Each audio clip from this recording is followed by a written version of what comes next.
his wife Meg. If you don't know either, you should probably leave. So unfortunately, I couldn't memorize mine like Taylor did, but I'm pretty sure Morgan Freeman wasn't going off the top of the head either, so I think I'll be good. So let me take you back to December of 2011, when these two had only been dating for about a month. It was a few days after Collin had introduced me to Meg for the first time, and Collin and I were playing some ping pong in the basement, like we've been known to do. And he was talking about his new girlfriend, Meg, when he narrowed his eyes and a sly grin crept across his face, and he said, "I've got a good feeling about Meg. I think you're going to be seeing her around for a while." And yeah, it's a true story. And at the time, I had no idea that he would actually be right. It's a pretty rare occasion. Boom, roasted. But just a year and a half after that, Collin had spent a semester in Luxembourg, and then Meg had gone abroad to Italy, and they were still together. So it looked as though Collin's prophecy was coming true. It wasn't until the summer of 2013, when they're both working in Chicago, that they were finally able to be living in the same place at the same time. And I think it was around this time that Collin was able to fully appreciate what a wonderful, thoughtful, driven woman he had found in Meg, and that Meg was able to appreciate the charming, loyal, adorable dog that she had found in Henry.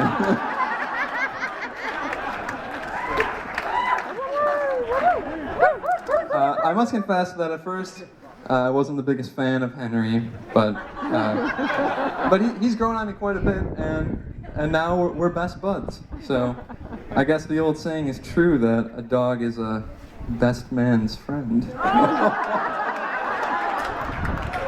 Hi-yo! All right, enough. But based off of how well you've taken care of Henry, I bet you'll have no problem raising a human child if you so choose. I've heard it's not that hard anyway. So, we all know how the rest of Collin's and Meg's story goes. They move to California, they get engaged, they move back home, and now they get married. Yeah. But we also know that that's not where the story ends. I'm very excited to see how you two will continue to change each other for the better. I've already seen the dramatic effect that Meg has had on Collin's fashion sense. Yeah. 5 years ago, this kid wore almost exclusively Westlake baseball shirts and Cleveland Indians gear. But now, under Meg's guidance, his sense of style still knocks it out of the park. Thanks, David. But in all seriousness, I do guarantee a long and happy future for you both. So, let's all raise a glass to Collin and Meg. Cheers.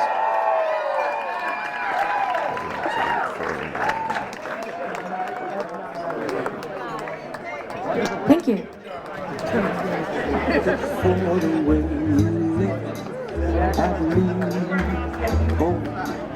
Is for the only one I see.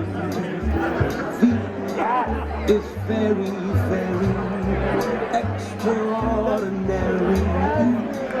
Is even more than anyone that you adore, and love is all I give to you. Love is more than just a game. Ladies and gentlemen, at this time, Meg and Collin, they're going to cut the cake. The cake is actually back up in the winery, so if you'd like to go and witness the cake cutting, go ahead back up either the pathway in the back of the tent or back around and cheer them on when they're cutting the cake.